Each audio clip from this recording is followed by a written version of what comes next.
My Adventures with Superman might have already introduced Lex Luthor. We're going to be talking about episode 8 spoilers, so if you haven't seen it yet, this is going to be a spoiler warning. So back in episode 4, when we saw Dr. Ivo working with his assistant Alex, I thought Alex would have been a reference to Alec Alston, who was the other parasite in the comics, which would have just made sense because they were doing a lot of parasite stuff in that episode. However, in this episode, it doesn't look like that's the case, because Alexander is Luthor's first name. And in the comics, Alexander Luthor had red hair. I was probably wrong about him being Alex Alston. I thought that was a reference to that, but it's looking like he's gonna be Lex Luthor because of how he talks about Superman in this episode. He's the end of the world. What happens when he decides that having powers means he doesn't have to follow our laws anymore?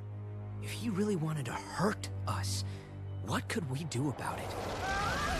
Just him having a bad day could spell the end for us. Showing how much he already hates Superman. Right now, I think this episode confirms Alex is Alexander Luthor. Let me know what you think. Is he supposed to be Lex Luthor?